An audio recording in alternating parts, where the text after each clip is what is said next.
Your dog isn't just watching TV with you.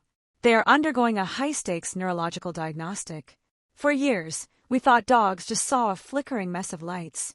But groundbreaking research has revealed something far more profound. The way your dog reacts to the screen is a secret window into their soul, a personality blueprint that dictates how they perceive reality itself. If your dog does this, if they run behind the TV to find where a bird went, or if they track a ball off-screen with pinpoint accuracy, they aren't just confused. They are in the top 1% of canine problem solvers. They are exhibiting referential tracking, a sign of high impulsivity and peak predatory intelligence. But if they ignore the visuals entirely and only bark when they hear a car door slam, that tells a different story about their internal anxiety levels. Today, we are decoding the TV personality test. We're exploring why your dog sees a strobe light where you see a movie, and how their screen habits reveal exactly who they are when you aren't looking. To understand the test, we first have to understand the glitch. Humans have a flicker fusion frequency of about 60 Hz. This means if a screen flashes 60 images per second, our brains glue them together into a smooth, continuous video. But dogs are biological motion sensors. Their eyes are optimized for the hunt, meaning they process visual data much faster than we do. Their flicker fusion threshold is between 70 and 80 Hz. On an older TV or a standard 60 Hz monitor, your dog isn't seeing a movie. They're staring at a high-speed strobe light. It's jumpy, it's disjointed, and to many dogs, it's physically annoying. This is why for decades, most dogs ignored the TV. It literally looked broken to them. But with the rise of modern 120 Hz and 4K displays, the digital world has finally caught up to canine biology. For the first time in history, dogs can see the smooth world we see. And that has unlocked a massive behavioral phenomenon. Now that they can finally see the content, their personalities are taking over. Researchers have used new metrics to categorize how different temperaments engage with media. The first profile is the predator. These are the dogs with high excitability that try to jump into the screen. They track a squirrel from the left edge to the right edge. When the squirrel disappears off camera, they don't look at the wall, they look behind the TV. This is the object permanence test. In the wild, if a rabbit runs behind a bush, a smart predator knows it didn't cease to exist, it's just obscured.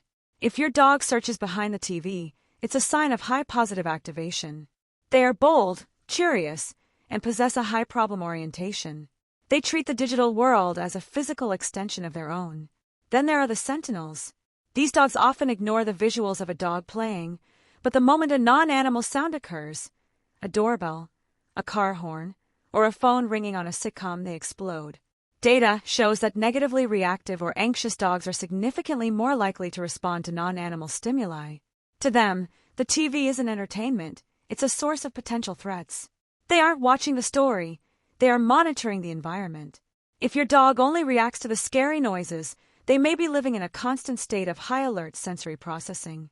Finally, there is the skeptic. Does your dog look at the TV for 3 seconds and then go back to sleep? They might be the smartest of all. This is often seen in older dogs or scent-driven breeds like bloodhounds. Because the TV lacks the scent component, the most important data point for a dog, the skeptic realizes the hack. They've concluded that if it doesn't smell like a dog, it isn't a dog. They have successfully desensitized themselves to the flashing box. There's also a biological truth buried in the colors blue and yellow. Dogs are dichromatic. They don't have the photoreceptors for red and green. In a standard wildlife documentary, a red bird on a green leaf is virtually invisible to a dog. It all blends into a monochromatic soup of brownish gray. However, modern dog-centric media uses high-contrast blues and yellows. When a dog sees these colors, their engagement spikes by over 45%. If your dog is suddenly obsessed with a specific cartoon or a certain video game, check the color palette. You might be accidentally feeding them the only visual data their brain can truly read. The TV personality test isn't just about entertainment. It's about understanding the unique neuroprofile of your best friend. Whether they are a predator trying to catch digital birds, a sentinel guarding you from car horns, or a skeptic who knows it's all a lie, the way they interact with the screen is a testament to how much they try to integrate into our human world. They're the only species on Earth that will sit for hours staring at a strobe light box just because their favorite human is doing it too. So, the next time your dog barks at the screen, Don't just tell them to be quiet. Look at what they are reacting to. They're telling you exactly who they are.